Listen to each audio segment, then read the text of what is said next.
Hello बच्चों, welcome to digital पढ़ाई। मेरा नाम राज और इस वीडियो के अंदर हम कंप्लीट करेंगे पेपर नंबर 1 का सेक्शन डी। चलिए तो स्टार्ट करते हैं हम क्वेश्चन नंबर 47 से।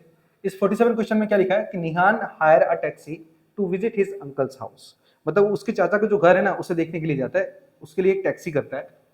अब the taxi charge in a city consist of fix charge together with the charge for the distance covered. So कहने का मतलब ये कि जो टैक्सी है ये टैक्सी फिक्स चार्ज करती है। ये फिक्स चार्ज कैसे करती है? जैसे मान के चलो कि आसपास का एरिया है उसको छोड़ने के लिए 10 रुपए चार्ज करती है, 15 रुपए चार्ज करती है, कुछ इस तरीके से, ठीक है। और किलोमीटर बढ़ने पर उसका जो एडिशनल चार्ज है वो अलग है एज अ डिस्टेंस के अकॉर्डिंग, ठीक है। अब यहाँ पे दिया है कि his uncles house is 10 kilometre from his house. मतलब निहान के घर से उसके जो अंकल का घर है ना वो 10 किलोमीटर दूर है। तो लिखा है हमारे पास कि फॉर दैट ही पे 185 रुपीज, और वो उसके लिए कितना पे करता है? 105 रुपए। ओके, सबसे पहले चेक करो कि यहाँ पे जो फिक्स चार्ज है ना वो कितने किलोमीटर के लिए। तो वहां पे तो कुछ लिखा नहीं है, तो मान के चलो हमारे पास एक्स मान लेंगे डायरेक्टली, ठीक है। चलो तो मैं यहाँ पे लिखूंगा सीधा लेट बी करके, let be fix charge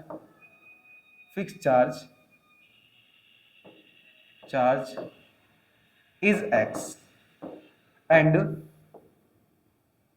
additional charge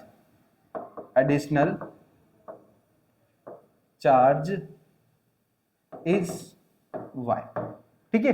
मतलब हमारे पास क्या है, जो जैसे मान के चलो कि उसने क्या किया कि 5 किलोमीटर चला एक तरीके से, 5 किलोमीटर, तो 5 किलोमीटर में 4 किलोमीटर तो वो एडिशनल हो जाएगा और 1 किलोमीटर को वो एक्स रुपए चार्ज करेगा। और जैसे हमारे पास 4 किलोमीटर के लिए 4 वाई चार्ज करेगा। समझ रहे एक तरीके से हमने 1 किलोमीटर को एक्स बता दिया और बाकी के सब वाई में चले जाएंगे, कुछ इस तरीके से। ओके, अब उसने कितना पे किया 10 किलोमीटर के लिए? 105 रुपए। चलो अब लिखेंगे हम यहाँ पे according to question, again according to question. तो ध्यान दोगे हमारे पास कि एक्स चार्ज समझो 1 किलोमीटर के लिए, तो हमारे पास इस 10 किलोमीटर को हम डिवाइड करेंगे कुछ इस तरीके से, X plus 9y equal to 105 rupees, ठीक है। एक्स चार्ज करता है वो 1 किलोमीटर के लिए, और बाकी की जो एडिशनल होगा ना वो कितना होगा हमारे पास? वो होगा सीधा 9, ठीक है। तो इससे क्या हो जाएगा हमारे पास? फर्स्ट इक्वेशन हमारी तैयार हो जाएगी फर्स्ट। अब नेक्स्ट में क्या बोला गया कि his grandfather house is 15 kilometre from his uncles house. अब इस बार हमारे पास बोला गया है कि जो निहान है अब वो अपने ग्रैंडफादर के पास जाता है, ठीक है, और उनका घर 15 किलोमीटर दूर है उनके अंकल के घर से, ठीक है। चलो अब नेक्स्ट बढ़ते हैं।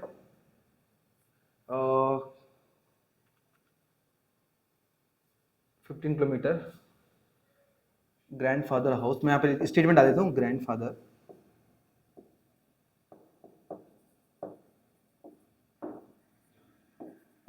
House 15 kilometre away, 15 kilometre away uncles house, ठीक है। तो मैं उस प्रकार से स्टेटमेंट ले रहा हूं। चलो अब यहाँ पे 15 किलोमीटर दूर है, तो यहाँ पे किस तरीके से आएगा वो? x प्लस 14 इक्वल टू ये 14y हुआ, ठीक है ना, क्योंकि एडिशनल इसमें आ जाएगा। एडिशनल कितना रुपए पे किया उसने? 155 रुपीज पे किया, तो 155 रुपीज। अब ये स्टार्ट हो जाएगा, ये हो जाएगा हमारे पास इक्वेशन नंबर 2। अब मैं क्या करूँगा? फर्स्ट एंड सेकंड का तुलना करके, मतलब यहाँ पे क्या कंपेयर करके आप कीमत निकाल लूंगा, ठीक है। कैसे निकालूंगा पहले समझो। देखो मैं सीधे लिखूंगा from equation first and second, ठीक है, सेकंड। ओके, लेकिन कैसे? अब देखो आगे पहले और भी चेक कर लेते हैं आगे क्या बोला गया है। चलो, तो what are the fix charge and the charge per kilometre. एक तो फिक्स चार्ज क्या था वो तो मैंने एक्स मान लिया, और पर किलोमीटर चार्ज क्या है वो हमें पता नहीं, वो निकालना है, तो उसको हमने वाई मान लिया। If Nihan return to his house and from his grandfather house distance 25 kilometre and how much taxi fare will he pay. Okay, तो उसे उसका भाड़ा कितना लगेगा उस 25 किलोमीटर को कवर करने के लिए। ओके, सबसे पहले तो हम फिक्स चार्ज और एडिशनल चार्ज निकालेंगे कि कितना होता है, उसके हिसाब से हम क्या करेंगे? 25 किलोमीटर का डिस्टेंस फाइंड करेंगे, ठीक है। चलो देखो, तो हम पहले क्या देखिए, फर्स्ट इक्वेशन क्या दिया है? x plus 9y equal to 105 rupees. Second क्या दिया है? x plus 14y equal to 155 rupees.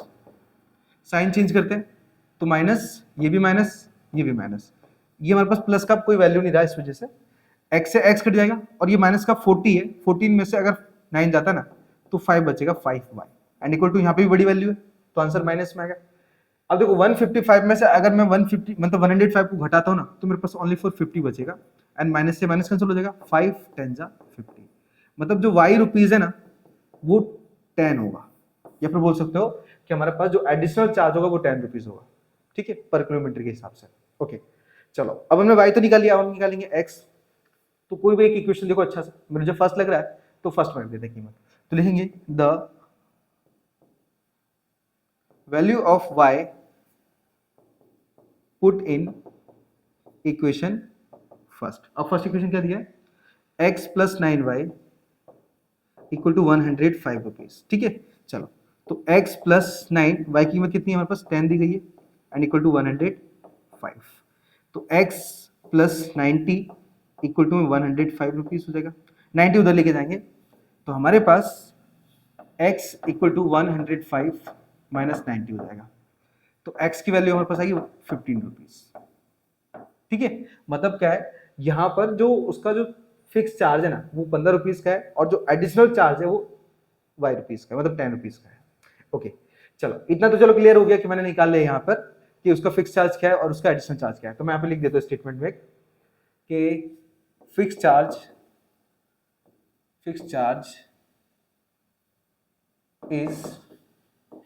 Is 15 rupees, 15 rupees, and additional charge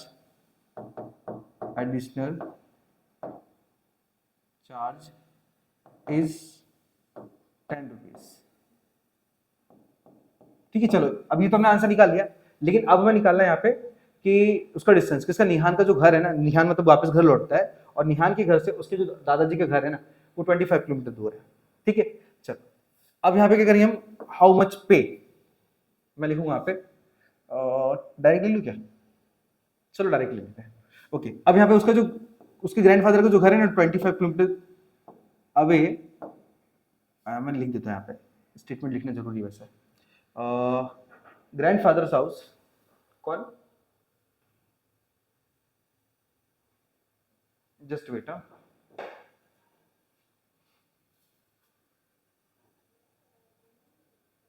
okay sorry बच्चा आया हुआ था इस वजह से। चलो, तो मैं लिखूंगा यहाँ पे grandfather house 25 kilometre away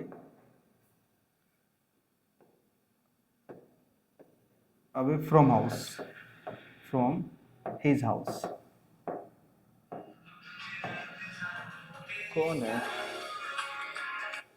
hello,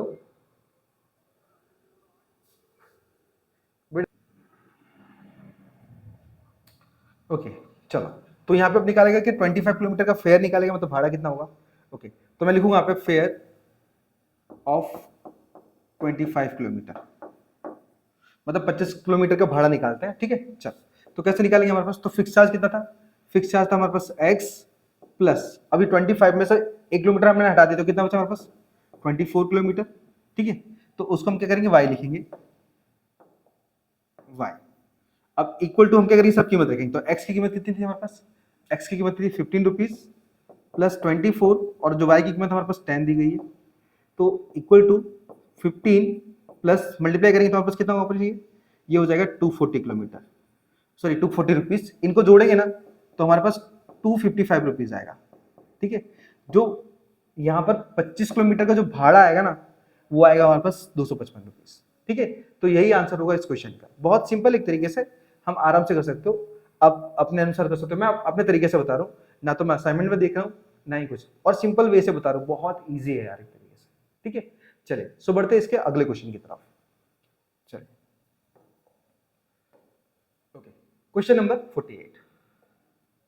अब क्वेश्चन नंबर 48 में क्या बोला पहले समझ लेते हैं कि the sum of two digit number and the number obtained by reversing its digit is 66। Okay, पहले समझना है यहाँ पे, ठीक है। Sum of two digit number and the number obtained by reversing its digit is 66, मतलब हम क्या कर रहे हैं, हम दो तरह के नंबरों को ऐड कर रहे हैं, एक तो टू डिजिट का नंबर है और उनको रिवर्स करने पर जो नंबर मिल रहा है उन दोनों का जोड़ 66 के बराबर है, लेकिन हमें पता तो नहीं कि टू डिजिट के नंबर कौन से, ठीक है। तो ऐसे में क्या करेंगे, हम x मानेंगे, हम लिखेंगे let be first number is x and second number is y। हमने पहले को x मान लिया, दूसरे को y मान लिया, ओके। तो हम निकालेंगे यहाँ पे ओरिजिनल नंबर, निकालेंगे यहाँ पे ओरिजिनल नंबर। अब ओरिजिनल नंबर कैसे, देखो यहाँ पर जो x है वो किस प्लेस पे हमारे पास, फर्स्ट नंबर पे। अच्छा, इसको वंस और टेंस भी लिख सकते थे वैसे, चलो कोई दिक्कत नहीं। देखो ये वंस प्लेस पर, मतलब x है ना वंस प्लेस पर है, तो x वन प्लेस पर, मतलब क्या बोलेंगे हम, x इंटू वन करेंगे प्लस, आपको पता है ना वंस पहले आता है और टेंस बाद में आता है, और जो y है वो टेंस प्लेस पर है, तो इसे हम लिखेंगे 10 इंटू में y, कुछ इस तरीके से। तो हमारा जो ओरिजिनल नंबर बनेगा वो बनेगा क्या, 10y प्लस में x। ये हमारे पास क्या है, ये बन गया ओरिजिनल नंबर। अब हमारे पास क्या बोला, उसको इंटरचेंज करेंगे, मतलब रिवर्स करेंगे एक तरीके से। तो मैं लिखूंगा reverse the value, reverse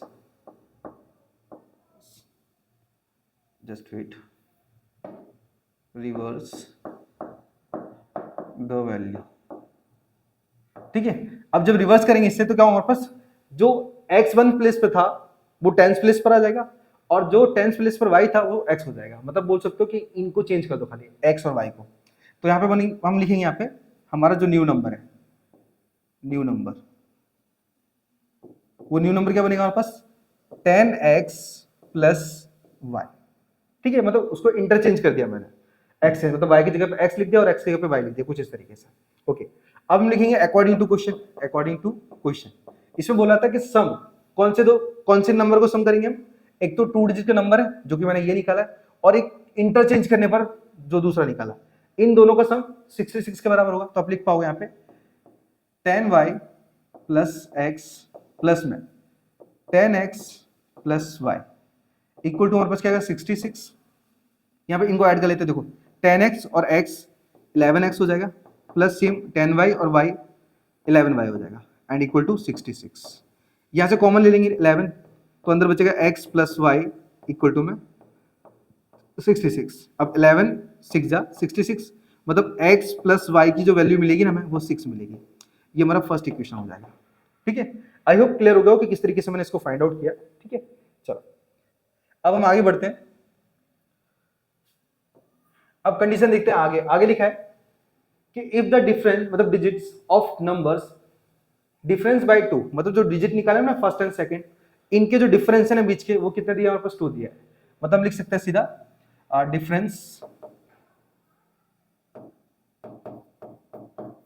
difference between x and, यहाँ पे डायरेक्ट मैं लिख देता हूँ 2 digit number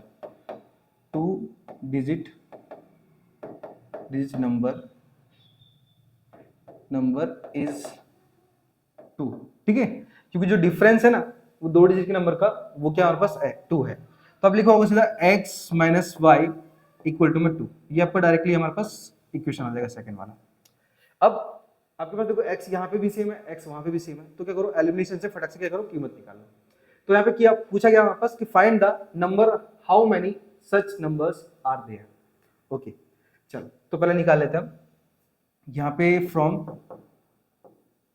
equation first and second. अब फर्स्ट क्या है, x plus Y equal to 6 है, x plus Y equal to 6, और दूसरा x minus Y equal to में 2।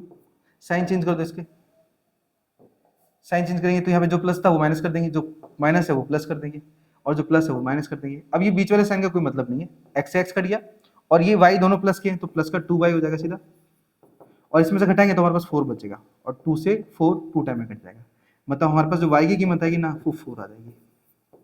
बट अब तो मुझे x भी चाहिए, क्योंकि हमारे पास तभी तो जाकर नंबर मिलेंगे। तो हम क्या करेंगे, इस y की कीमत को किसी भी एक इक्वेशन रख देंगे, जो कि हमारे पास मेरे ख्याल से वो वाला इजी लग रहा है मुझे, सेकंड वाला। तो लिखेंगे हम the value of y put in equation 2, सीधा इक्वेशन 2 उठा लो, तो x minus Y equal to में 2, तो यहाँ पे x माइनस वाई की कीमत कितनी दी है, 2 दी गई है, सॉरी 4 दी गई है, क्या कर रहा हूँ मैं यार, y इक्वल टू यहाँ पे 2 ही आएगा, ठीक है। तो यहाँ पे 2 दी गई है एंड इक्वल टू में 2, इस 2 को उधर लेके जाएंगे तो x इक्वल टू 2 प्लस का 2 हो जाएगा, तो x की वैल्यू आ जाएगी हमारे पास सीधी 4, ठीक है।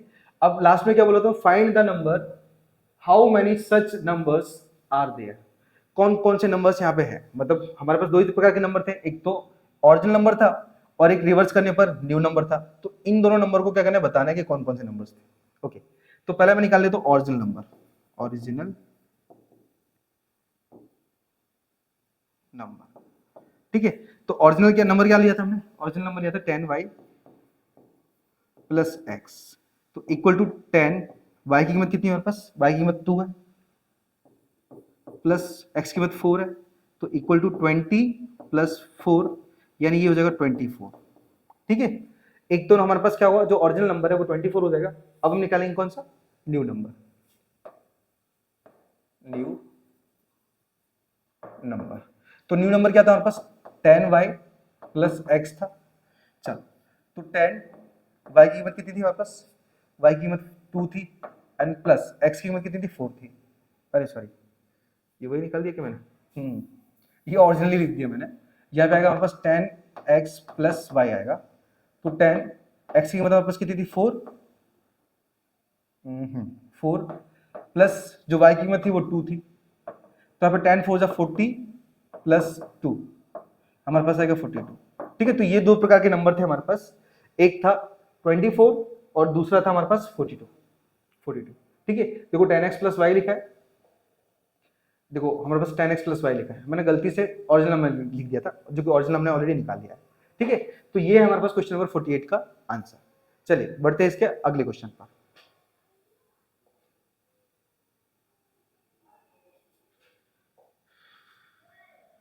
ओके, अभी जो क्वेश्चन नंबर 49 है ना, ये थ्योरम, इस थ्योरम को मैं ऐड कर दूंगा, मैंने अलग से बना के रखा है क्योंकि ज्यादा टाइम कंज्यूम हो जाएगा, ठीक है, और बच्चे भी आने वाले हैं इसलिए, तो मैं इस थ्योरम को ऐड कर दूंगा। तब तक चलते फटाफट इसके अगले क्वेश्चन पर। हमारे पास ये जो क्वेश्चन है ये चैप्टर 6 का है और ये 6.1 थ्योरम है, जो कि मोस्ट आईएमपी थ्योरम है आप लोगों के लिए, इसे तो आप तैयार कर ही लेना, ठीक है। इसके साथ साथ एक और थ्योरम है बीपीटी अपोजिट, ठीक है, मतलब कन्वर्स थ्योरम बोलते हैं उसे, बीपीटी कन्वर्स थ्योरम, उसे भी तैयार कर लेना। ओके, चलो अब इस क्वेश्चन में क्या बोला गया पहले हम समझ लेते हैं। देखो, if a line is draw parallel to one side of a triangle, हमारे पास एक ट्राइंगल है, अब इस ट्राइंगल का मैं नाम दे देता हूं ए बी सी। अब आगे क्या बोला पहले समझ लेते हैं कि if a line draw parallel to one side of a triangle to intersect the other two sides in distinct point and prove that the other two sides are divided in the same ratio. मतलब कहने का अर्थ ये है, हमारे पास B से side है ना, इसके पैरेलल एक और लाइन खींची जाती है, जस्ट इसका नाम बता देते हैं डीई, इसका नाम बोल देते हैं डीई। ओके, इतना काम करने के बाद अब यहां पे साफ साफ बोला गया है कि हमने एक ये जो लाइन खींची है ये पहले साइड के पैरेलल है और वो दो अलग अलग लाइनों को इंटरसेक्ट करती है, कौन सी, ए बी और ए सी, इन दो लाइनों को क्या कर रही है, इंटरसेक्ट कर रही है, कौन से पॉइंट पे कर रही है, डी और ई पर। इतना क्लियर। ओके, अब हमें यहाँ पे प्रूव क्या करना है, तो प्रूव करना है कि prove that the other two sides, अब ये दो साइड को जो इंटरसेक्ट किया जा रहा है डी और ई पॉइंट पर, तो उनसे क्या हो रहा है ना कि ये जो लाइन है ए बी, इसको दो पार्ट में डिवाइड किया जा रहा है, ऊपर का और ये नीचे वाले किस तरीके से, सेम उधर साइड। अब हमें क्या करना है, इनको प्रूव करना है कि ये जो लाइन इंटरसेक्ट हुई है ये सेम रेशियो में इंटरसेक्ट हुई है, इनको प्रूव करना है, ठीक है। बहुत सिंपल है, मैं आपको अच्छी तरीके से समझाता हूं, बस थोड़ा सा ध्यान देना। चलो सबसे पहले हम क्या करते हैं, यहाँ पे ले लेते हैं प्रूफ, हम पहले यहां से ले लेते हैं प्रूफ। अब प्रूफ में क्या होता है, हमारे पास जो गिवन होता है हम उसे लिखते हैं, तो सबसे पहले हम लिखेंगे यहां पे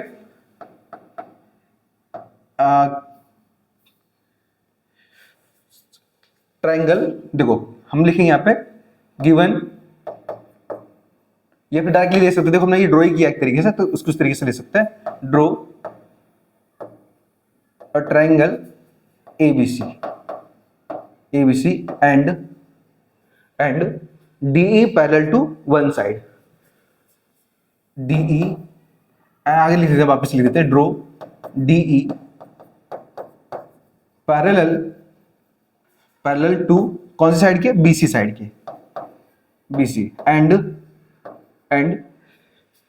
दी लाइन इंटरसेक्ट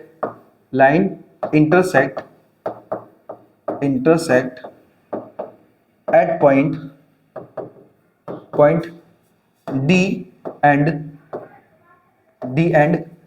E at किसके ऊपर टकराते हैं हमारे पास, AB एंड AC। ठीक है, मतलब हमारे पास क्या ना, जो इंटरसेक्ट किया जा रहा है ना वो D और E पर किया जा रहा है। कौन सी लाइनों पर किया जा रहा है, AB और AC के ऊपर। आप अगर इतना भी प्रूफ लिख दोगे आपके लिए इनफ है। ठीक है, अब ये तो मेरे पास जो गिवन था मैंने उसके बारे में लिख दिया। अब आप क्या लिखोगे, टू प्रूफ। अब आप लिखोगे टू प्रूफ, क्योंकि आपको प्रूफ क्या करना है, तो लिखोगे टू प्रूफ। अब इसमें क्या बोला गया था कि जो लाइनों को इंटरसेक्ट किया गया ना उन्हें सेम रेशियो में डिवाइड किया गया, ऐसा प्रूफ बताना है हमें, ऐसा टू प्रूफ में बताना है।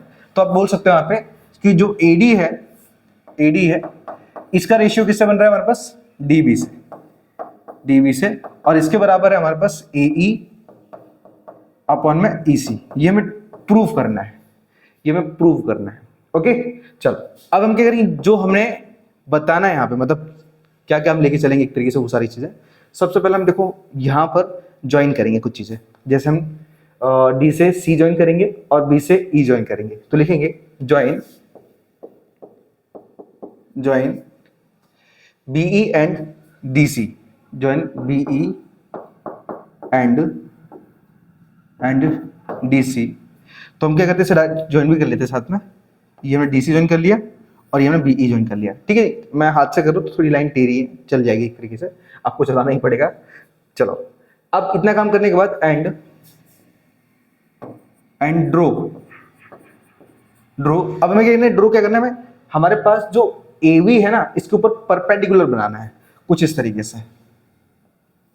ठीक है, तो मैंने क्या किया, हमने एक नाम दे दिया यहाँ पे, M नाम दे देते M। तो हमने जो ME है ना वो परपेंडिकुलर बनाया किसके ऊपर, AB के ऊपर। तो लिखेंगे ड्रो ME परपेंडिकुलर टू किसके ऊपर, AB के ऊपर। एंड इसी तरीके से सेम इसी तरीके से हम क्या करेंगे, जो AC है उसके ऊपर भी परपेंडिकुलर बनाएंगे, जिसका नाम दे देते हैं N नाम दे देता हूं N। तो मैंने DN परपेंडिकुलर बनाया यहाँ पे, किसके ऊपर बनाया मैंने, AC के ऊपर। ठीक है, इतना काम कर दिया।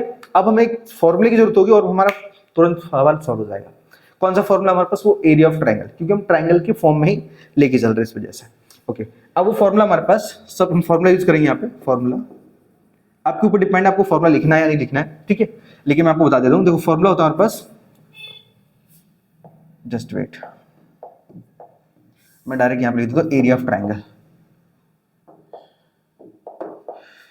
एरिया ऑफ ट्रायंगल ABC का यहाँ पे, इसलिए इक्वल टू, फॉर्मूला होता है हमारे पास 1/2 इंटू बेस इंटू हाइट। ठीक है, ये हमारे पास का फॉर्मूला है इस ट्रायंगल को प्रूव करने के लिए। चलो अब हम क्या करेंगे, 1 बाय 1 लेके चलेंगे, लेकिन मैं आपको पहले हाईलाइट कर देता हूँ कि मैं पहले कौन से पॉइंट लेने वाला हूँ। देखो सबसे पहले मैं ये जो AD वाला पॉइंट ना, पहले इस ट्रायंगल को प्रूव करूंगा, मतलब ADE से AD वाली लाइन को प्रूव करूंगा DE के बराबर, DB के। तो हम लिखूंगा यहाँ पे क्या, ये सेकंड पॉइंट हो जाएगा हमारे पास। पहले मैं AD को बताऊंगा, उसके बाद DB को बताऊंगा। इसी तरीके से मैं थर्ड पॉइंट लूंगा AE और उसके बाद लूंगा मैं EC। इस तरीके से हम क्या करेंगे, 1 बाय 1 मतलब 1 बाय 1 स्टेप को पूरा करेंगे, क्योंकि इससे कंफ्यूजन क्रिएट नहीं होगी और आप आराम से सीख सकते हैं इस चीज को। आई होप ये चीज क्लियर होगी। आप अपने हिसाब से लिख सकते हो, कोई दिक्कत नहीं है। ठीक है, जरूरी नहीं कि मैंने जैसे लिखा वैसे ही आप उतारो, आप अपने हिसाब से थोड़ा बहुत गलत भी कर दोगे ना, कोई फर्क नहीं पड़ेगा उससे।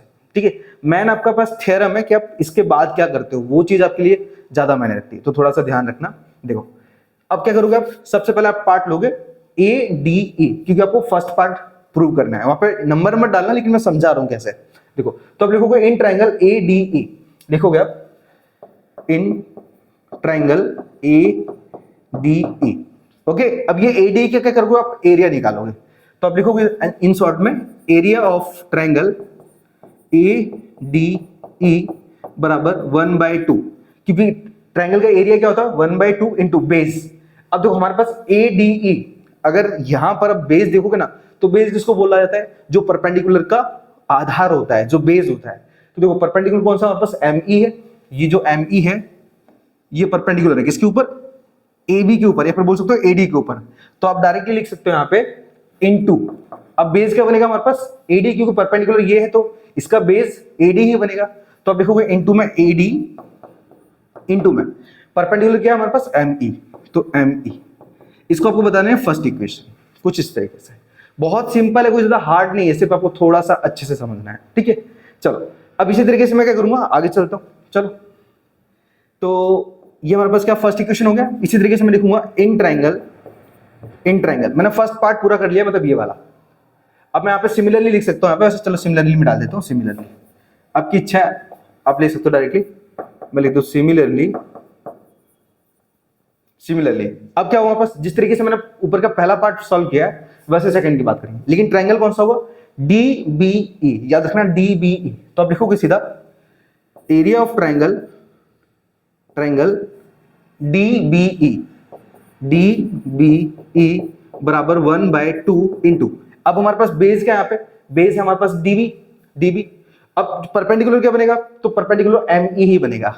अब आप ये मत सोचना कि जब बेस ये है तो परपेंडिकुलर वो कैसे बन रहा है, देखो अब समझना, अगर मेरे पास इतनी बड़ी लाइन है, इतनी बड़ी लाइन, अगर मैं यहां पर परपेंडिकुलर बना दूं और इसका नाम दे दूं मैं ए बी सी और डी, ठीक है। तो अगर मैं इस लाइन की बात करूं ना, बोले ए बी के ऊपर परपेंडिकुलर कहां है, तो ये कोने में हो, इधर हो, उधर हो, कोई फर्क नहीं पड़ेगा।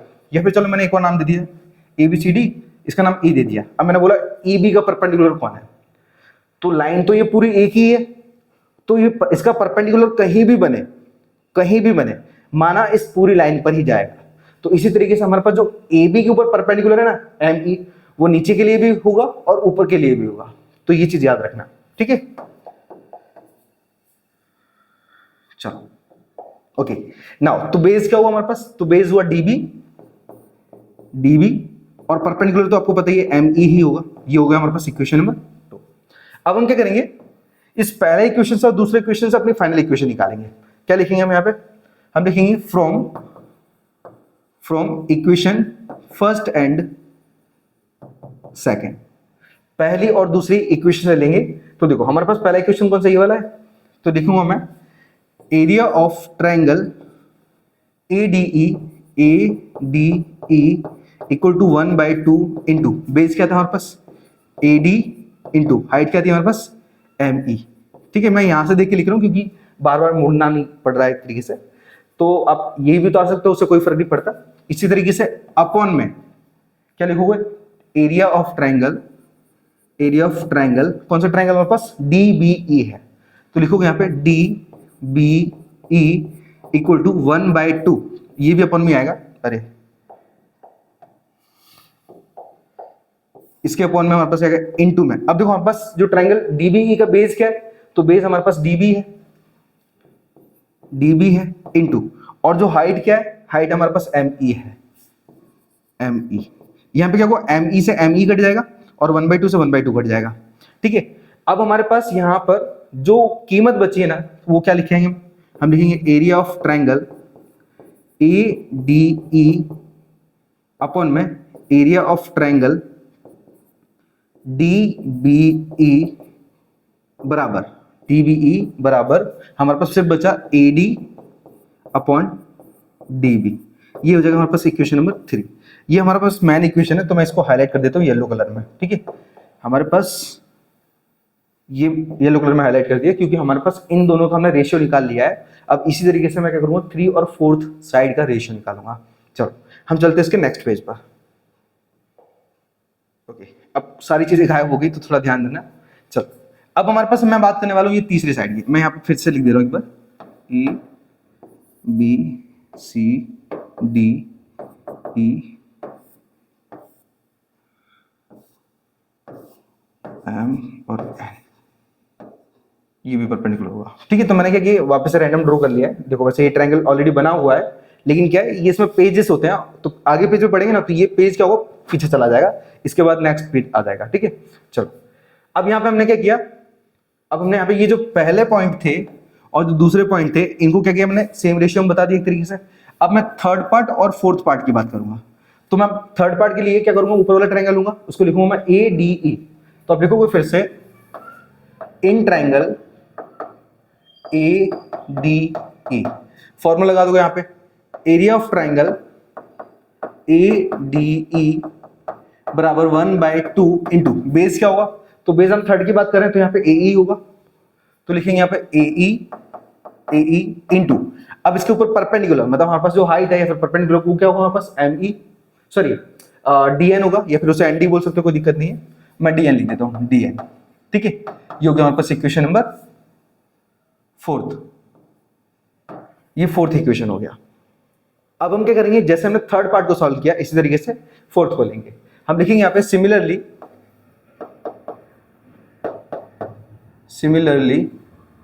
इन ट्राइंगल किसके लिए हमारे पास, नीचे वाला हमारे पास है ई सी डी या फिर डी ई सी बोल दो, कोई दिक्कत नहीं है, डी ई सी, तो यहां पे वापस लिखेंगे area of triangle D E C बराबर 1/2 इंटू, अब बेस क्या होगा हमारे पास, तो बेस ई सी होगा, तो मैं लिखूंगा यहाँ पे ई सी इंटू, और परपेंडिकुलर तो मैंने बताया कि जो नीचे वाले के लिए जो साइड तो हमारे पास पूरी एक ही है, तो जो हमने ऊपर वाले के लिए परपेंडिकुलर लिया था ना डी एन, वैसे ही हमारे पास नीचे वाले साइड के लिए भी डी एन ही यूज होगा, तो परपेंडिकुलर होगा हमारे पास डी एन।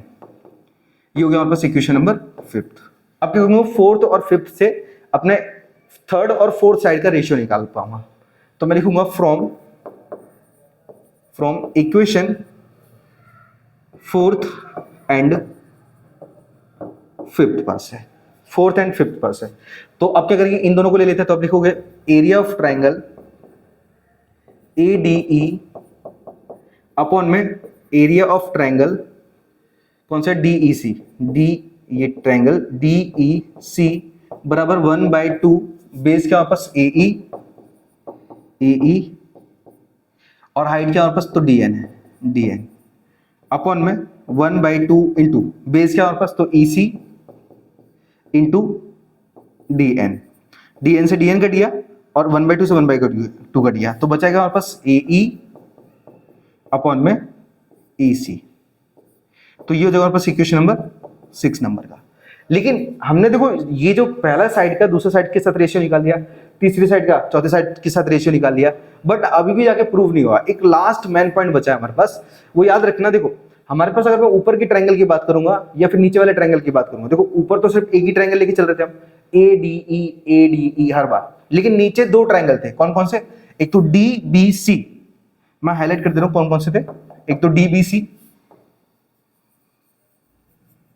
देखो ये जो मैंने ग्रीन लाइन की है, एक तो ये ट्रायंगल लिया था मैंने, और दूसरा ट्रायंगल मैंने यूज किया था, मैं चलो ये ले लेते हैं, स्काई दूसरा ट्रायंगल मैंने ये वाला लिया था।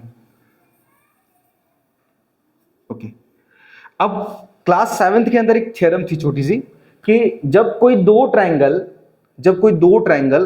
एक ही बेस पर होते हैं, एक ही बेस पर होते हैं, तो उन दोनों का एरिया सेम होता है।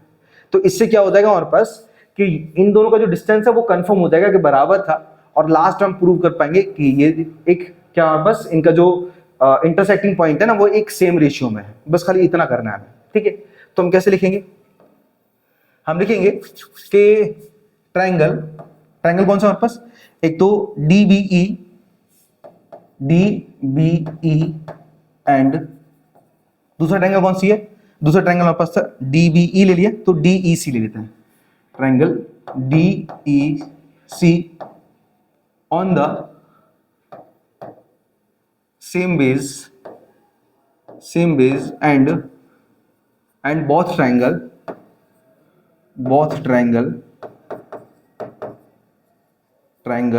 between कौन से दो ट्रायंगल, ये जो बिटवीन किसके हमारे पास, ये दोनों के दोनों ट्रायंगल उन दो पैरेलल लाइन के बीच में है, इसीलिए पैरेलल लाइन की बात की थी हमारे पास ऊपर, ठीक है। बिटवीन कौन सी लाइन हमारे पास, D E, between parallel just wait, okay, यहाँ पे पैरेलल कौन सी पैरेलल है, एक तो डीई है, डीई एंड कौन सी हमारे पास बीसी है, बीसी, ठीक है। तो हमारे पास क्या है ना, जो ट्रायंगल डीबीई है और डीईसी है, सबसे पहले तो ये सेम बेस पर आए हुए हैं, एक ही बेस पर आए हुए हैं। दूसरी बात क्या है कि दोनों पैरेलल लाइन के बीच में है, तो इन दोनों का एरिया कैसा होगा, सेम होगा। So so both triangle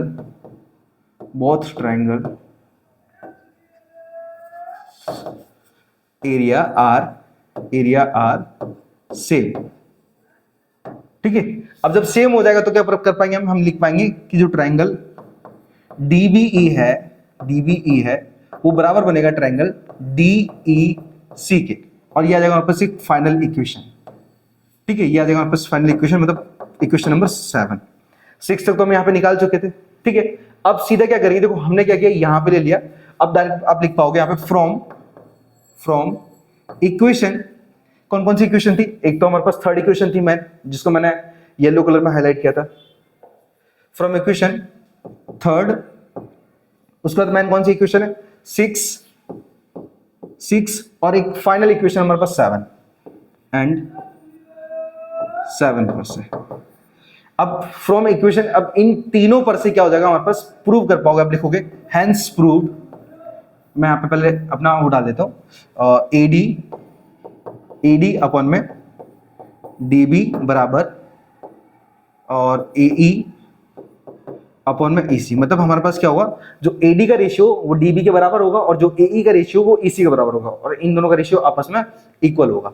and इस वजह से क्या हो जाएगा, ये आपस में जो जहां मतलब कहने का है ना कि डीई ने जहां पर इंटरसेक्ट किया है, उस पॉइंट पर इंटरसेक्ट करने से ऊपर वाली जो लाइन का एरिया आ रहा है ना, एरिया बोल सकते हो आपस, या डिस्टेंस आ रहा है ना, वो नीचे वाली लाइन के बराबर है।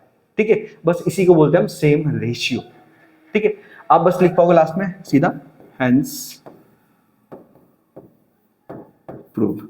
थोड़ा अच्छे से समझ लोगे ना, कोई दिक्कत नहीं पड़ेगी, बहुत इजी क्वेश्चन है। ठीक है, और आप लोगों को इसका सॉल्यूशन चाहिए तो मैं आपको पीडीएफ सेंड कर दूंगा, कोई दिक्कत नहीं, सिर्फ आप कमेंट कर देना पीडीएफ। ठीक है, चलिए चलते इसके अगले क्वेश्चन की तरफ। चलो क्वेश्चन नंबर 50।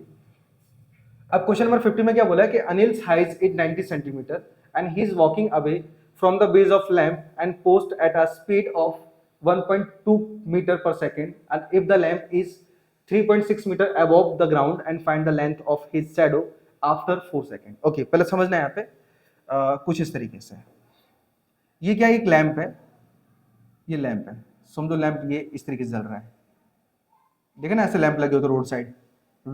ठीक है, चलो अब यहाँ पे अगर ये कुछ इस तरीके से मैं ग्राउंड से ट्रायंगल तैयार कर लेता हूँ। ओके, अब समझो कि जो कौन है यहाँ पे, अनिल है, यहाँ लैंप से चलना स्टार्ट करता है और वो यहाँ तक पहुंच जाता है, यहाँ तक।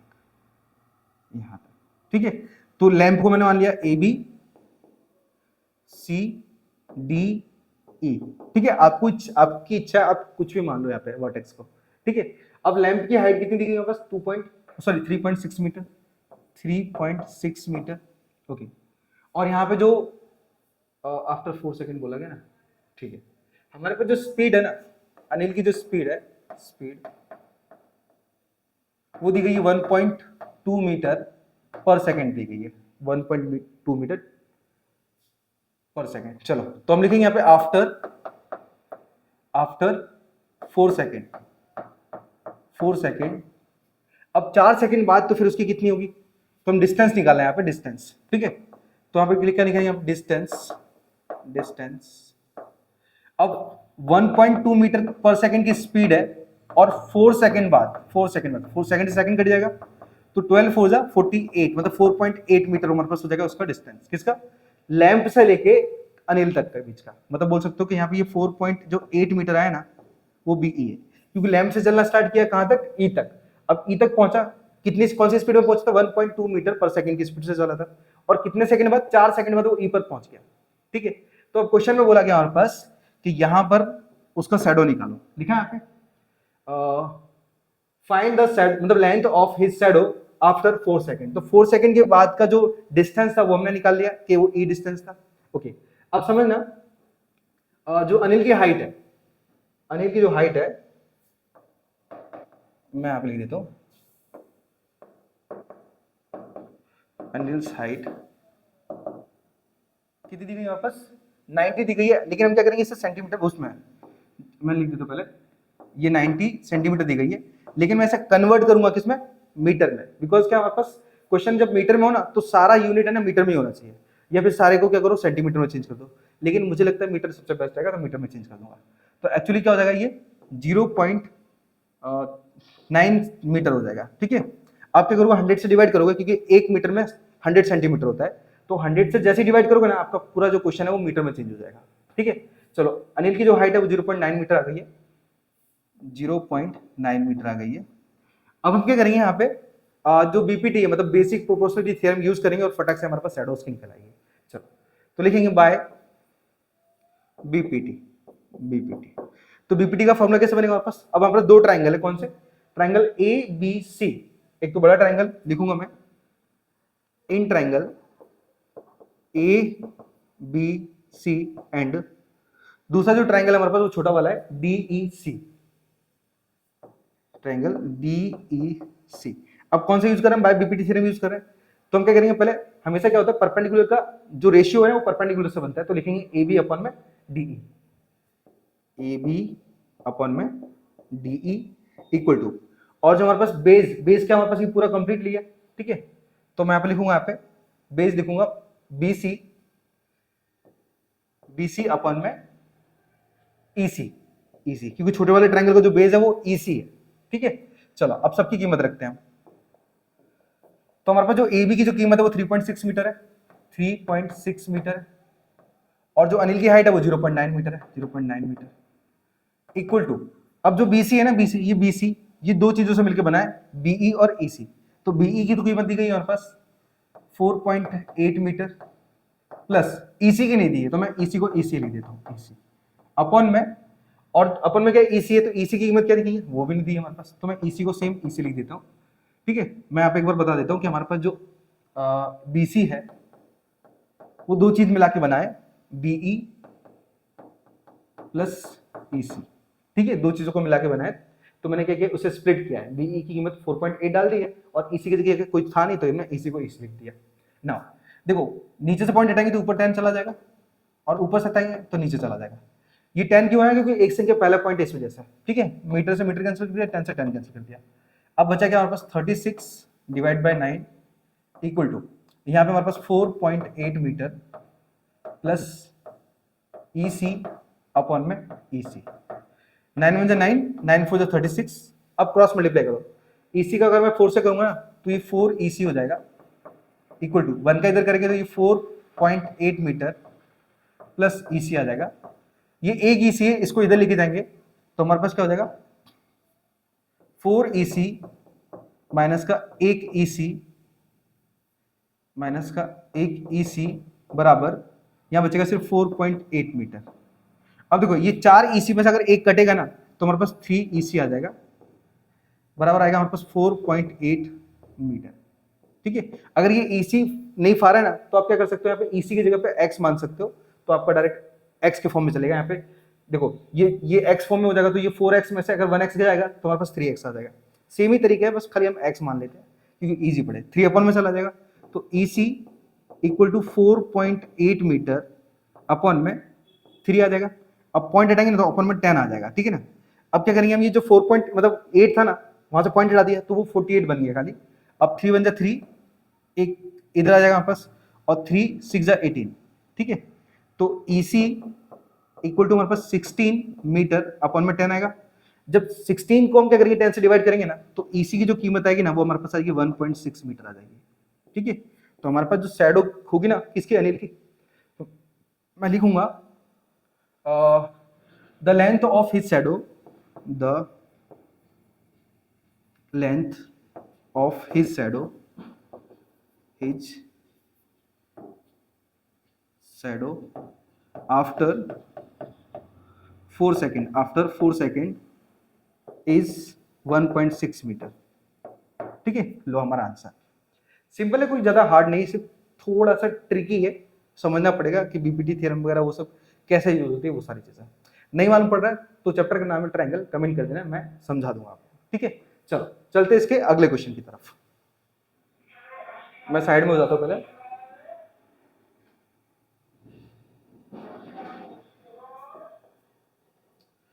Question number 51। ओके, अब यहाँ पे थोड़ा समझना कि क्वेश्चन ये भी थोड़ा सा मतलब लेंथी है, क्योंकि देखो स्टैंडर्ड मैथ है, मतलब लेंथी तो रहने वाले हैं, चाहे सेक्शन सी में हो चाहे डी में हो। अब देखो यहाँ पे क्या बोला है, क्वेश्चन नंबर 51 कि a straight highway leads to the foot of the tower and Rudra who is standing at the top of the tower. Okay, समझना पहले, ये टावर और यहाँ पे रुद्रा खड़ा हुआ है, यहाँ पे समझो ये ट्रॉली टाइप का है, यहाँ पे जो रुद्रा है वो खड़ा हुआ है कुछ इस तरीके से, ठीक है। अब क्या लिखा है कि observe a car eight an angle of depression is of 30 degree. Okay, एक कार है, मतलब यहां से वो देख रहा है, समझो यहीं से देख रहा है, वैसे तो मैं इस तरीके से बना दे रहा हूं। ओके, एक कार है जो कि ग्राउंड से कितना डिग्री एंगल बना रही है, 30 डिग्री एंगल बना रही है कुछ इस तरीके से। ओके, अब आगे लिखा है कि which is approaching the foot of the tower and with a uniform speed, मतलब एक ही स्पीड से वो आगे बढ़ रही है। अब आगे बोला है कि 6 सेकंड लेटर, मतलब 6 सेकंड बाद the angle of depression of the car is found to be 60 degree. मतलब क्या है, थोड़ी देर बाद क्या देखता है वो कि 6 सेकंड बाद कि वो जो कार है ना वो 30 डिग्री के एंगल से सीधा 60 डिग्री के एंगल पे आ जाती है, मतलब कुछ यहां से ये हमारे पास 60 डिग्री एंगल हो जाएगा, मतलब कार यहां से सीधा चल के वो यहां पर पहुंच जाती है, यहां पर। अब कार भी बना दो, कार कैसे बनाऊं, थार बना दे दो, थार, ठीक है, ये कार यहाँ पे पहुंच गई, ठीक है, चलो ओके। अब आगे लिखा है हमारे पास कि find the time taken by the car to reach the foot of the tower from this point, मतलब क्या जिस पॉइंट पर वो खड़ा है ना, अब ये जो कार है यहां तक पहुंचने में कितना समय लगेगी वो बताना है हमें। चलो पहले सबको मान लेते हैं हम, ए बी, ये पॉइंट सी हो जाएगा, ये डी हो जाएगा, ठीक है ना, मैंने इस तरीके से मान लिया। आप मैंने बताया कि वर्टेक्स आप किसी को कुछ भी बता सकते हो, लेकिन समझना जरूरी है। ओके, पहले समझो, हमारे पास सबसे पहले क्या करेंगे हम, 30 डिग्री के अकॉर्डिंग यहां पर निकालेंगे हम ए बी। ए बी को मैं एच मान लेता हूँ, क्योंकि हमारे पास यहाँ पे दिया नहीं है height of the tower, height of the tower तो दी नहीं है, चलो मैं मान लेता हूँ let be height of tower is X, X नहीं एच ही, ठीक है एच, ठीक है, क्योंकि हाइट यानी एच सीधा हो जाएगा हमारे पास, तो हमने हाइट को क्या मान लिया, एच मान लिया, टावर की हाइट को एच मान लिया। ओके, नाउ तो पहले मैं क्या करूंगा, यहाँ पे 30 डिग्री के अकॉर्डिंग यहाँ पे ए बी का पूरा लेंथ निकालूंगा। अब समझना मैं निकाल क्यों रहा हूं, देखो हम क्या करेंगे, ये पूरा लेंथ निकालेंगे, उसके बाद 60 डिग्री के अकॉर्डिंग इतना सा लेंथ निकालेंगे, तो हमारे पास क्या हो जाएगा, ये ए से लेके 60 डिग्री, मतलब ए से लेके डी तक का हमारे पास डिस्टेंस मालूम पड़ जाएगा। तो उस हिसाब से हम क्या निकालेंगे, यहाँ पे टाइम निकाल लेंगे, मतलब स्पीड निकालेंगे, गाड़ी की स्पीड कितनी थी। अभी ये बताया कि गाड़ी की जो स्पीड है वो यूनिफॉर्म है, मतलब एक ही स्पीड से लगातार चल रही है हर एक सेकंड के अंदर। तो मैं ए से लेके डी तक के बीच का क्या करूंगा, फटक से डिस्टेंस निकालूंगा और उस डिस्टेंस से गाड़ी की स्पीड निकालूंगा, और स्पीड से क्या करेंगे हम आराम से टाइम निकाल पाएंगे, ठीक है, समझना। तो पहले मैं निकालूंगा क्या, इस 630 डिग्री से इस पूरे बेस को निकालूंगा, मतलब ए बी का डिस्टेंस निकालूंगा। चलो तो मैं निकालूंगा यहाँ पे डिस्टेंस ऑफ ए बी, ठीक है। चलो अब फॉर्मूला हमारे पास 10 का लगेगा, क्योंकि हमारे पास परपेंडिकुलर और बेस हमेशा 10 में ही आता है। चलो तो मैं लिखूंगा यहाँ पे 10 60 डिग्री 60 नहीं 30 यहाँ पे 30 डिग्री इक्वल टू, अब क्या होता है फॉर्मूला क्या हमारे पास, परपेंडिकुलर अपन में बेस होता है, तो BC अपन में बेस क्या हमारे पास ए बी है, ए बी, ठीक है। तो tan 30 की कीमत क्या होती है, 1/√3 इक्वल टू BC क्या माना हमने, BC को माना हमने हाइट, मतलब h माना है, और AB को हम एज इट इज छोड़ देंगे क्योंकि हमारे पास कीमत ही नहीं है। क्रॉस मल्टीप्लाई करेंगे तो AB का इधर करेंगे तो ये AB इक्वल टू √3 का उधर करेंगे तो ये बन जाएगा हमारे पास √3h हो जाएगा, ये √3h, या फिर h√3 बोल दो, कोई दिक्कत नहीं है। ये हमने क्या किया, AB का डिस्टेंस निकाल लिया, मैंने पूरा जो डिस्टेंस निकाला ना AB का वो निकला हमारे पास √3h निकला है, ठीक है। अब मैं क्या करूंगा, अब 60 डिग्री के अकॉर्डिंग मैं सिर्फ BD का बेस निकालूंगा, बेस ऑफ BD, ठीक है। मैं निकालूंगा यहाँ पे डिस्टेंस ऑफ BD, तो यहाँ पे भी क्या हमारे पास 10 का यूज होगा, क्योंकि base upon height, okay sorry perpendicular upon में बेस होता है, तो 10 का यूज करूंगा, 10 60 डिग्री इक्वल टू, अब परपेंडिकुलर क्या हमारे पास, तो वो BC है, BC अपॉन BD, ठीक है। चलो कीमत रखते हैं, तो 10 60 की कीमत होती है √3, इक्वल टू, अब जो BC है ना, BC, ये BC को तो मैं H माना ही है, तो मैं इसे लिखूंगा H अपॉन में, और जो BD है, ये जो BD है वो तो हम फाइंड आउट कर रहे हैं, तो BD को मैं एज इट इज लिख दूंगा, ठीक है, क्रॉस मल्टीप्लाई। तो BD का अगर यहाँ पे करेंगे तो ये √3BD इक्वल टू में H आ जाएगा। अब √3 अपन में ले लेंगे, तो जो BD की जो डिस्टेंस है ना वो आ जाएगी H। चलो, तो मैंने क्या किया यहाँ पे, AB का भी डिस्टेंस निकाल लिया और BD का भी निकाल लिया, ठीक है। ये जो BD का है वो कितना है वापस, अच्छा ये अपॉन में तो लिखा नहीं मैंने, √3, ये √3 अपॉन में आएगा, ये हमारे पास डिस्टेंस आया H अपॉन में √3। चलो, अब मैं क्या करूंगा यहाँ पे, मैंने क्या किया, ये पूरा डिस्टेंस निकाल लिया और मैंने यहाँ B से लेके D तक का डिस्टेंस निकाल लिया। अब मैं क्या करूंगा, यहाँ पे A से लेके D तक का डिस्टेंस निकालूंगा, क्योंकि वो जो गाड़ी है ना वो 6 सेकंड में A से लेके D पॉइंट पर पहुंची है, तो मैं डिस्टेंस निकालूंगा, फिर उसके हिसाब से क्या करूंगा, स्पीड निकाल पाऊंगा। चलो, तो मैं निकालूंगा पहले डिस्टेंस ऑफ AD। अब कैसे निकालेंगे, देखो AD के लिए हम, AD को अकेले निकालने के लिए कोई फॉर्मूला नहीं है, तो हमें क्या करना पड़ेगा, यहाँ पे देखो, अगर मैं यहाँ पे 30 डिग्री का एंगल निकालूंगा ना तो उससे पूरा बेस निकलेगा पूरा, क्योंकि ये पूरा ट्रायंगल फॉर्म हो रहा है बड़ा वाला, इसलिए। तो इतना छोटा लेंथ निकालने के लिए ना हमारे पास कोई ऑब्जेक्शन नहीं है, एक तरीके से कोई पॉइंट नहीं है, तो इसलिए मैंने क्या किया, पहला पूरा बेस निकाला, फिर छोटा बेस निकाला। अब पूरे बड़े में से अगर मैं छोटा बेस माइनस करूंगा ना तो मेरा AD आ जाएगा, ठीक है। तो मैं यहाँ पे लिख पाऊंगा यहाँ पे कि AD बराबर बेस क्या पूरा AB माइनस का BD। चलो, तो AB की कीमत कितनी है, AB की कीमत है √3h माइनस, और BD की कीमत कितनी है, तो वो h/√3 है, h अपॉन में √3। चलो, अब ये क्रॉस मल्टीप्लाई करेंगे, √3 का अगर मैं h से मतलब √3 से करूंगा ना तो रूट में 9 आ जाएगा, h माइनस का h अपॉन में √3 हो जाएगा ये। चलो, तो लिखूंगा मैं AD बराबर, ये √9 है ना, √9 क्या होता है वापस 3 होता है, तो 3h माइनस h अपॉन में √3। अब नेक्स्ट स्टेप में क्या होगा पास, AD बराबर, ये 3h में से अगर एक एक घटेगा ना तो ये हमारे पास 2h अपॉन में √3 आ जाएगा, 2h अपॉन में √3। मैंने क्या किया, AD का डिस्टेंस निकाल लिया, ठीक है, ये कितना है हमारे पास 2h अपॉन में √3 आया, ठीक है, ओके। अब यहाँ पे समझना कि after 4 second car reached A to D, मतलब A से D पॉइंट पर पहुंच जाती है। देखो आपने जो वर्टेक्स लिखा है ना, आप उसके अकॉर्डिंग बना सकते हो, मैंने अपने हिसाब से स्टेटमेंट बनाता हूँ, ओके।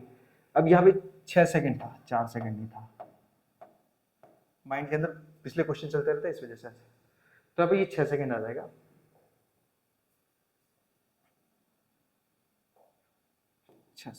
अब 6 सेकंड बाद क्या ना वो A से D पर पहुंच गई है, ओके। अब तो ध्यान देना, यहाँ पे फॉर्मूला लगाएंगे हम स्पीड वाला। स्पीड का फॉर्मूला क्या होता है, speed equal to distance upon time होता है, डिस्टेंस अपॉन टाइम होता है।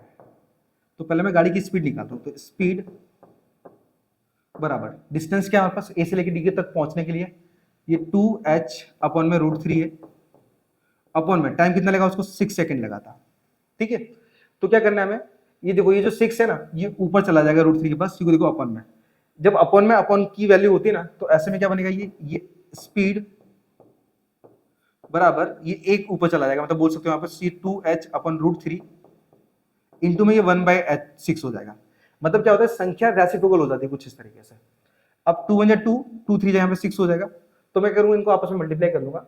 मैं नेक्स्ट पेज पे आ जाता हूँ, तो मैं यहाँ पे लिख पाऊंगा स्पीड बराबर, अब स्पीड कितनी निकलेगी देखो पहले, यहाँ पे मैं 1 से 1 का मल्टीप्लाई करूंगा तो 1 ही h रहने वाला है, वो तो 1h, तो मैं लिखूंगा h और नीचे हो जाएगा ये 3√3। ये कैसे हुआ वो भी देख लो, देखो यहाँ पे 3 बचा, और 3 का अगर मैं √3 से मल्टीप्लाई करूंगा तो वो 3√3 रहने वाला है, तो मैंने यहाँ पे 3√3 रख दिया, ओके। तो मेरे पास वो कार की स्पीड भी आ गई है, ठीक है, कार की स्पीड आ गई है कि h अपॉन 3 मतलब √3, h upon √3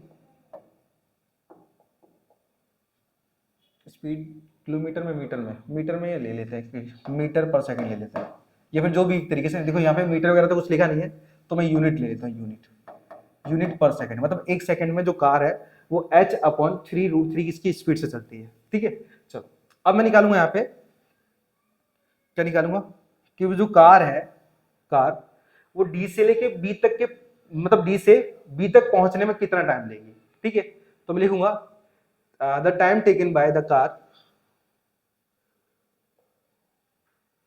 the time taken by the car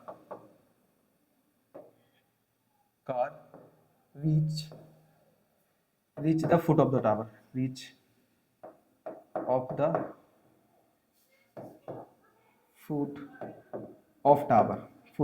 ठीक है, foot of tower सही है, थोड़ा राइटिंग सुधारनी पड़ेगी मुझे। ठीक है, चलो अब कितना टाइम लेती है एक तरीके से, तो the time taken by the car reach the of the foot of the tower, मतलब टावर की फुट तक पहुंचने में वो कितना टाइम लेगी वो हमें बताना है। देखो तो फॉर्मूला वापस से स्पीड के लगाएंगे, तो स्पीड बराबर डिस्टेंस अपॉन टाइम। ओके, तो क्रॉस मल्टीप्लाई करेंगे यहाँ पे, तो यहाँ पे मुझे क्या निकालना है, टाइम निकालना है यहाँ पे, तो क्रॉस मल्टीप्लाई करेंगे तो आप लिखेंगे स्पीड बराबर, एक काम करते देखो, आपने पता होगा ना कि इनका रेसिप्रोकल कर देंगे तो हमारे पास जो टाइम का फॉर्मूला बनता है ना, वो टाइम का फॉर्मूला बनता है टाइम बराबर डिस्टेंस अपॉन स्पीड होगा, डिस्टेंस अपॉन स्पीड होगा, स्पीड। ओके, तो टाइम निकालना है हमें, तो टाइम बराबर, अब जो डिस्टेंस है वो कितना है हमारे पास, डिस्टेंस, तो डिस्टेंस तो हम वही लेंगे जो पहला था हमारे पास, 2h अपॉन में √3, 2h अपॉन में √3, 2h अपॉन में √3, और अपॉन में स्पीड कितनी है हमारे पास, h अपॉन 3√3। ठीक है, ये रेसिप्रोकल के ऊपर आ जाएंगे, रेसिप्रोकल होकर, तो यहाँ पे टाइम इक्वल टू ये 2h upon √3, 2h upon √3 into में इसका रेसिप्रोकल हो जाएगा, तो ये हो जाएगा 3√3 अपॉन में h आ जाएगा, अपॉन में h। ठीक है, मतलब ये संख्या रेसिप्रोकल की होके आई है। अब h से h कट गया, ठीक है, और √3 से √3 कट गया, नहीं यार एक्चुअली मैंने यहाँ पे जो डिस्टेंस है वो गलत रख दिया है, डिस्टेंस गलत रख दिया है, चलो कोई दिक्कत नहीं, हमें मालूम पड़ गया यहाँ पे, अच्छा हुआ। ओके,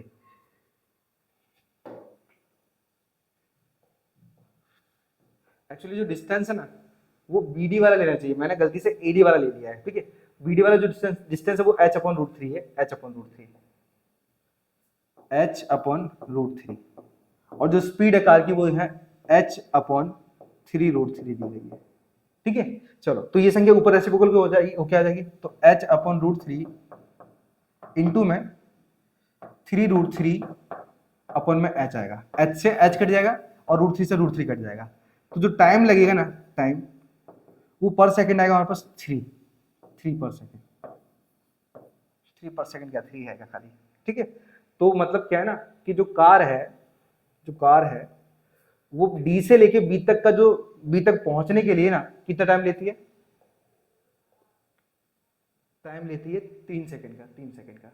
ठीक है, तो इस तरीके से आपको सवाल कंप्लीट करना है, बहुत आसान है। ठीक है, स्टैंडर्ड है तो थोड़ा तो आपको झेलना पड़ेगा, क्योंकि इतना ज्यादा मतलब इजी भी नहीं रहेगा, क्वेश्चन लेंथ ही आएंगे, लेकिन समझ लेना आपको कैसे करना है। ठीक है, चलो सो बढ़ते हैं इसके अगले क्वेश्चन की तरफ। ठीक है,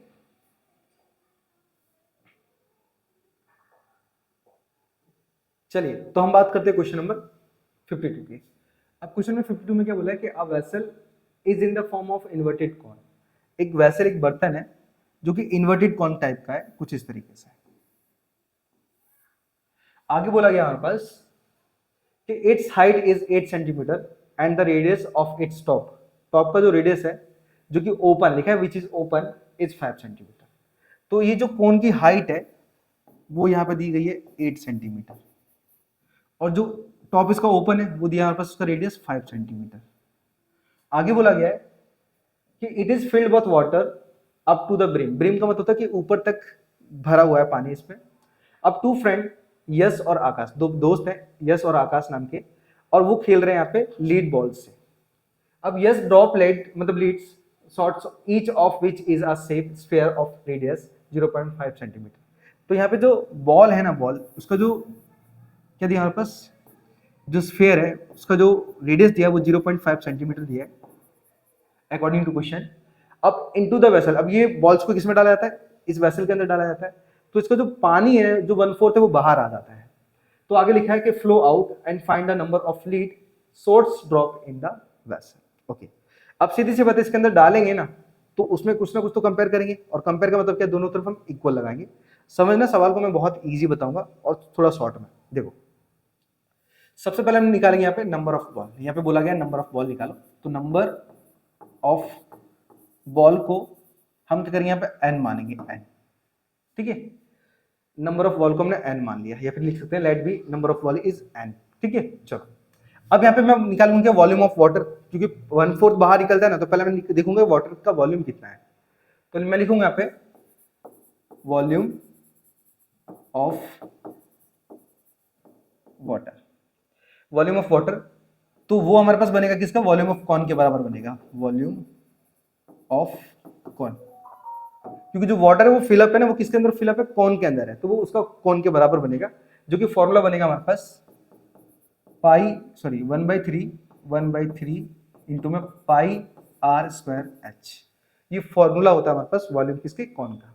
ओके, अब आगे कंडीशन में क्या दी गई थी कि यहाँ पर जैसे ये बॉल है, ये इसके अंदर डालते हैं ना, तो इससे क्या होता है 1/4 वाटर बाहर आ जाता है। तो मैं लिखूंगा यहाँ पे कि 1/4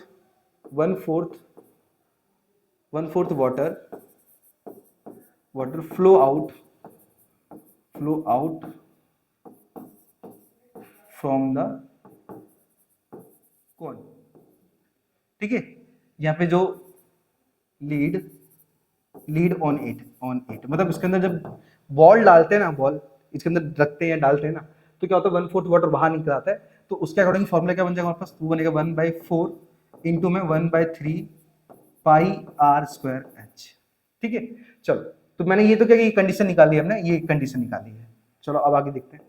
अब हम निकालेंगे यहाँ पे वॉल्यूम ऑफ स्फीयर, क्योंकि इसके अंदर डालेंगे ना तो वो तो हमें तभी मालूम पड़ेगा जब हम इसका वॉल्यूम निकालेंगे, तभी क्या कर पाएंगे, इस वॉल्यूम को इसके साथ कंपैरिजन कर पाएंगे ना, जब हमारे पास वॉल्यूम पता होगा।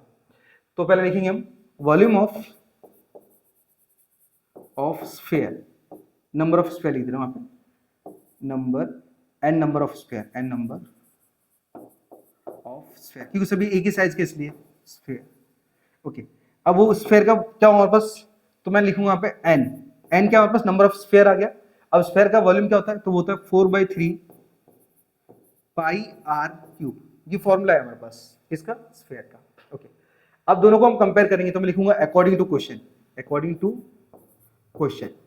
तो पहले मैं इसको ले लेता हूं, n इंटू में 4/3 पाई r क्यूब इक्वल टू, अब यहाँ पे क्या करें, इनका कैलकुलेशन ले लेते हैं, तो 1/4 इंटू में 1/3 पाई r स्क्वायर h। सवाल को जितना हो सके शॉर्ट बनाने की कोशिश करते हैं। देखो ये 3 से ये 3 कैंसिल हो जाएगा, और ये पाई से ये पाई कैंसिल हो जाएगा, ठीक है।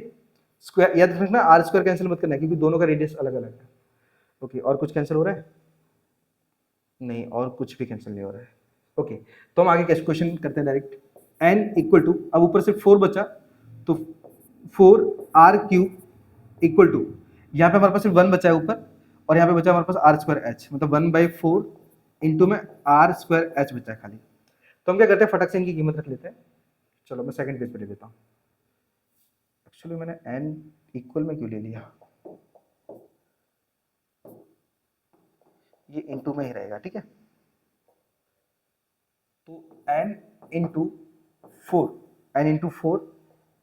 अभी जो 4 कहाँ से लिए, तो 4 बचा था वो, अब r क्यूब है, जो r है ना, r मतलब रेडियस। अब ये रेडियस किसका हमारे पास, रेडियस हमारे पास, देखो ये जो फॉर्मूला लिया ना, फॉर्मूला ये किससे लिया हमने, स्फीयर से लिया है, तो उसका जो रेडियस दिया वो 0.5 दिया है, ठीक है। तो मैं लिखूंगा यहाँ पे इंटू में 0.5 का क्यूब, क्योंकि वो r क्यूब दिया था। अब इक्वल टू, यहाँ पे बचा क्या हमारे पास 1/4 इंटू में r स्क्वायर h बता है, 1/4 इंटू में r स्क्वायर h बचा है। चलो अब कीमत रखते हैं, तो n इंटू में 4 इंटू में, देखो यहाँ पे पॉइंट हटाएंगे तो अपन में 10 आ जाएगा, तो 5 का क्यूब कितना होता है 125 होता है, और 10 का क्यूब होगा सीधा 1000।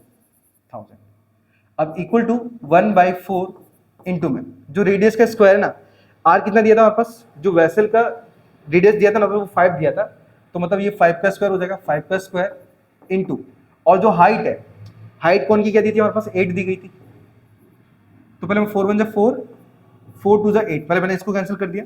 अब आगे चलते हैं, तो n इंटू में 4 इंटू 125 अपॉन में 1000 इक्वल टू, अब देखो 5 का स्क्वायर कितना होगा, 25 होगा, और इंटू में 2 आ जाएगा।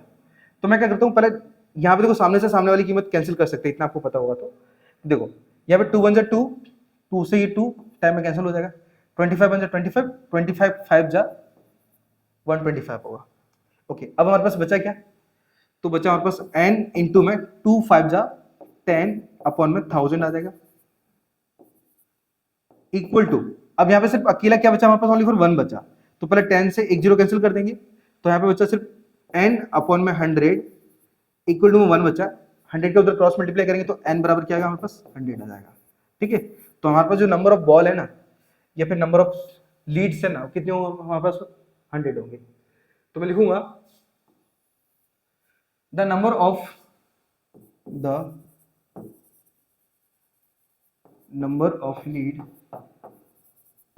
lead shots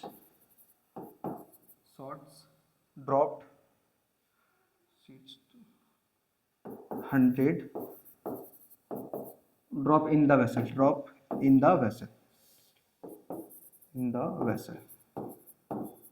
ठीक है, लो हमारे पास ये हो जाएगा इसका आंसर। एकदम सिंपल, ये बस कैलकुलेशन थोड़ा सा बड़ा है और कुछ नहीं, और मैंने बताया स्टैंडर्ड है, मतलब आप समझ ही रहे हो फिर। ठीक है, चल, और कोई ज़्यादा हार्ड नहीं है। स्टैंडर्ड का मतलब ये ना कि मतलब ये नहीं होता कि हार्ड है ज़्यादा, बहुत सिंपल है, और मैंने साहित्य असाइनमेंट से तो बहुत ईजी किया तरीके से। अगर आपको अगर समझ में आ गया तो वीडियो को लाइक, चैनल को सब्सक्राइब कर देना। ठीक है, चलते हैं आगे वाले क्वेश्चन पे, और जिनको पीडीएफ चाहिए कमेंट कर देना पीडीएफ। ठीक है, चल क्वेश्चन नंबर 53।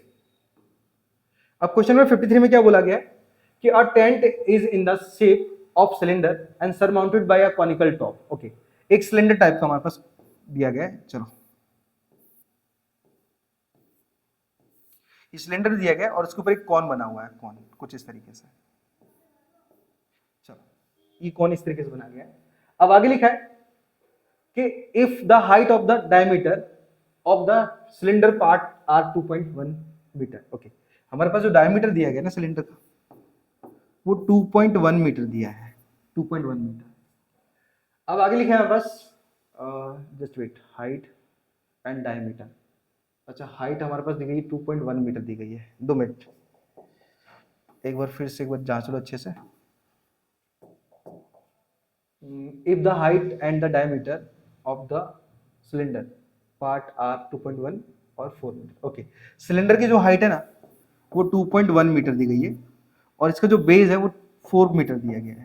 ठीक है, इसका जो बेस मतलब हो सकता है वापस, जो डायमीटर है वो दिया गया है 4 metre respectively, and the slant height of the top is 2.8।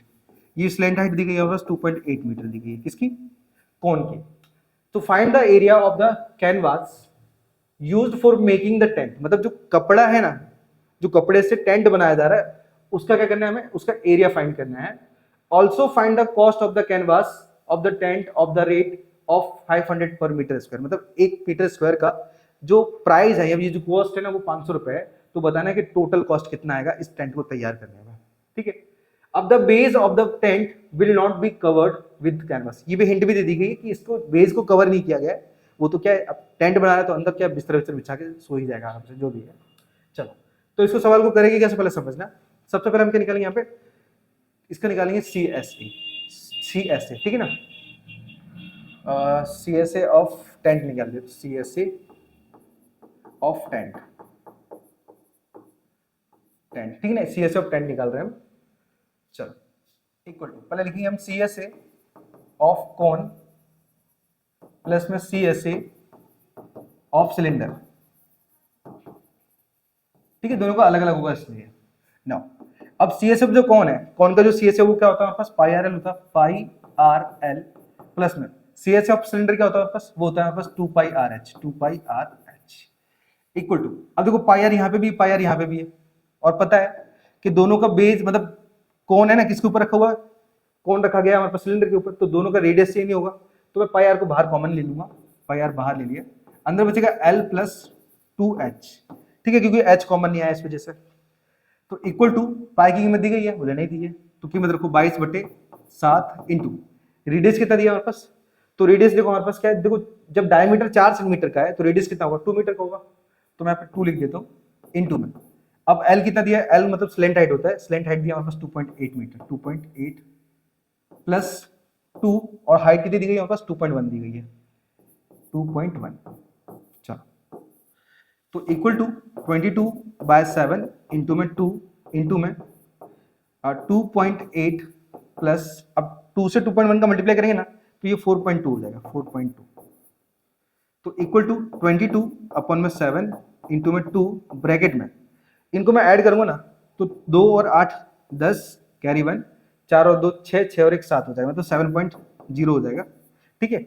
अब याद रखने के पॉइंट के बाद कभी जीरो लगी हो ना तो उस पॉइंट की और उस जीरो की कोई वैल्यू नहीं होती, तो हम क्या करेंगे यहाँ पे 7 से 7 को कैंसिल कर पाएंगे और 22 2 हमारे पास सीधा 44 आ जाएगा, ठीक है।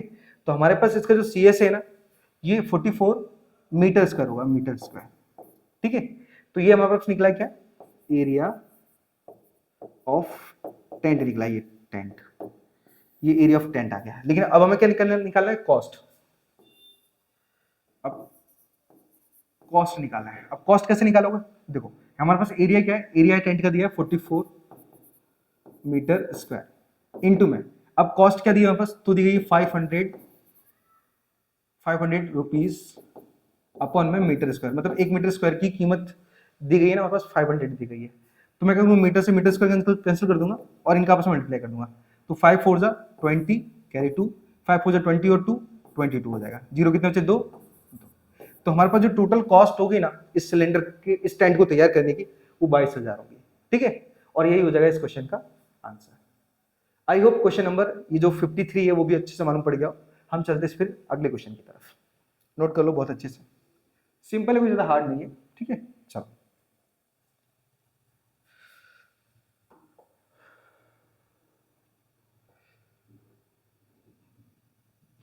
Okay, question number 54। अब क्वेश्चन नंबर 54 में क्या दिया है कि the mode of the frequency distribution given below is 34.5, मतलब मोड मतलब जेड की कीमत दी गई है हमारे पास 34.5 दी गई है, and that number of the observation is 165। Observation का मतलब होता है हमारे पास फ्रीक्वेंसी, फ्रीक्वेंसी 165 दी गई है, जस्ट वेट, ओके। हमारे पास जो फ्रीक्वेंसी है मतलब बोल सकते हो हमारे पास सिग्मा जो FI है वो दिया गया है 165 दिया है, ठीक है। सबसे पहले क्या करते हैं हम इसको टेबल के फॉर्म में तैयार कर लेते हैं, ठीक है। चल तो हमारे पास सबसे पहले लिखेंगे हम क्लास 5 से स्टार्ट है, 5 to 14, 14 to 23,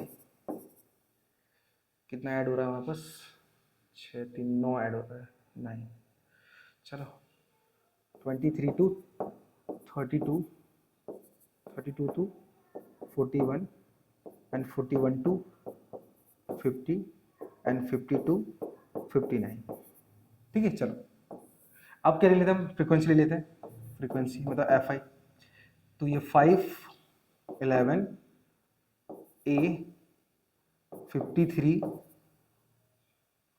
B और 26 दिया गया है, ठीक है। चलो ओके, और हमारे पास जो टोटल फ्रीक्वेंसी दी गई ना वो कितनी दी गई है हमारे पास, वो दी गई है 165। लेकिन उसके लिए देखो जब हमारे पास क्या मोड के अंदर जब A और B ये सब निकालना हो ना तो हमें सिग्मा FI और जोड़ना पड़ेगा हमें अपनी तरफ से, तो हम क्या करेंगे यहाँ पे A प्लस B को तो अलग रख दो क्योंकि ये तो संख्या जुड़ेगी। अब बाकी संख्या को जोड़ दो, देखो 6 और 3 9, 9 और 1 10, 10 और 5 15, 15 कैरी 1 आया तो 1 और 2 3, 3 और 5 8, 8 और 1 9 हो जाएगा 9, ठीक है। अब ये हमारे पास क्या निकला, यहाँ पे सिग्मा FI आया, यहाँ पे सिग्मा FI की कीमत आई है 95 प्लस A प्लस B आया है, ठीक है। चलो तो मैं क्या करता हूँ यहाँ पे सिग्मा FI कितना दिया आपका, सिग्मा FI दिया है 165, तो सिग्मा FI दिया है 165 इक्वल टू, इसका कंपेयर कर लेंगे हम सीधा 95 प्लस A प्लस B, इसको आगे ले जाते हैं तो 165 minus 95 equal to A plus B आ जाएगा। तो यहाँ पे ए प्लस बी की जो कीमत बनेगी ना वो क्या बनेगी हमारे पास, लगभग अप्रोक्स 70 बनेगी। 5 में से 5 गया मतलब 0 बचेगा, और 16 में से 9 जाएगा, हाँ 7 आएगा, 70 बचेगा। ठीक है, चलो तो मैंने a plus B equal to 70 निकाल लिया है। अब हम क्या करेंगे यहाँ पे, अब देखो याद रखना कि सिग्मा जब एफ आई दिया हो हमारे पास, मतलब एफ आई के अंदर जब हमें निकालना हो कीमत, तो हमेशा क्या होता है, मोड हमें दिया होता है, हमें यहाँ पे चूज नहीं करना होता, मोड दिया होता है। मोड कितना दिया हमारे पास, यहाँ दिया 34.5। चेक करो क्लास मार्क के अंदर किसके अंडर आएगा, बिटवीन 34.5, तो 34 आएगा हमारे पास, 34, ये 32 और 41 के बीच में आएगा, 32 और 41 के बीच में, मतलब यहाँ पर अप्रोक्स इधर। ठीक है, तो हमारे पास जो L की कीमत है होगी ना वो 32 बनेगी, L की कीमत 32 बनेगी। और हमारा जो F1 होगा ना, F1 वो हमारे पास होगा 53 होगा, ठीक है ना, 53। और जो हमारा F0 है, मतलब इसके वाले ऊपर वाली कीमत F0 होगी, तो F0 है वो हमारे पास कीमत होगी A, और F2 है, F2 वो कीमत होगी हमारे पास उसकी B। और हमारे पास बचा H, तो डिफरेंस हमारे पास सीधा 9 का है, तो H की कीमत हमारे पास दी गई है 9। ठीक है, तो सारी जो भी कीमत हमारे पास थी वो हमने सब निकाल ली है। अब हम क्या करेंगे, सीधा फॉर्मूला लिख देते हैं। चलो फॉर्मूला क्या होता है हमारे पास, Z equal to L plus bracket में F1 माइनस F0 अपॉन में 2F1 minus F0 minus F2, और इंटू में आ जाएगा सीधा H। चलो अब Z हमारे पास कितना दिया, 34.5, 34.5 इक्वल टू L दिया हमारे पास कितना, 32, L दिया हमारे पास ये 32। ठीक है, ये जो 32 दिया याद रखना। चलो अब प्लस में जो F1 की कीमत है ना वो दी गई हमारे पास 53, तो 53 माइनस F0 की कीमत कितनी दी है, F0 A दिया हमारे पास, A अपॉन में 2F1 की कीमत, तो देखो F1 की कीमत हमारे पास कितनी है, 53 है, तो 2 से मल्टीप्लाई करेंगे तो क्या होगा, 106 हो जाएगा ये। तो 106 माइनस A की कीमत, मतलब F0 की कीमत A माइनस F2 की कीमत क्या हो जाएगी, सीधा B हो जाएगा, और इनटू में H कितना दिया हमारे पास, 9 दिया है। ठीक है, क्वेश्चन तो थोड़ा तगड़ा होने वाला है, चलो जाने देते जो भी है। ओके, हम क्या करेंगे, इस 32 को हम आगे लेके जाते हैं, तो 34.5 माइनस का 32 हो जाएगा इक्वल टू, इसमें तो ये घटेगा नहीं, तो ये 53 माइनस A अपॉन में 106, तो ये माइनस कॉमन आ जाएगा। तो अब हमारे पास क्या होगा, ये जो माइनस से जब कॉमन आएगा ना तो अंदर बचेगा सिर्फ A प्लस बी, इंटू में सीधा 9 आ जाएगा। ठीक है, तो हमारे पास 34.5 में से अगर मैं 32 घटाऊंगा ना तो ये 2.5 आ जाएगा, एंड इक्वल टू यहाँ पे 53 माइनस A, ये माइनस ही है, हाँ ये माइनस ही है, चलो, और अपन में 106 माइनस, अब देखो A प्लस बी की कीमत कितनी है, A प्लस बी की कीमत 70 है, तो मैं यहाँ पे 70 रखूंगा और इनटू में 9, तो यहाँ पे 2.5 equal to 53 minus A upon में 106 में से अगर मैं 70 माइनस करूंगा तो 36 बचेगा, और इनटू में 9। अब 9 में से 9 4 जा 36, 9 4 जा 36। अब क्या करूंगा, इसका क्रॉस मल्टीप्लाई करूंगा यहाँ पे, मतलब हमारे पास यहाँ पर 2.5 इक्वल टू 53 माइनस A अपन में 4 बचेगा, 4 के अंदर मल्टीप्लाई करेंगे तो 25 4 से सीधा 100 होगा, और एक संख्या पहले पॉइंट तो पॉइंट लगाए यहाँ पे, and equal to 53 minus A आ जाएगा। देखो पॉइंट के बाद क्या, ये जीरो की वैल्यू नहीं होती ना, फिर पॉइंट की वैल्यू होती है, तो हमारे पास सिर्फ बचेगा 10, 53 आगे ले आता है, तो माइनस का 53 इक्वल टू माइनस का A आएगा। यहाँ पे घटाएंगे ना तो माइनस का 43 आएगा, और इक्वल टू माइनस का A है, माइनस से माइनस कैंसिल हो जाएगा, मतलब A की कीमत सीधी आ जाएगी हमारे पास 43। ठीक है, तो अब A की कीमत तो 43 आ गई, अब हमें क्या करना है, B निकालना है, तो हमारे पास A plus B equal to 70 है, यहाँ पे कीमत रखेंगे हमारा तुरंत आ जाएगा आंसर। तो लिखेंगे द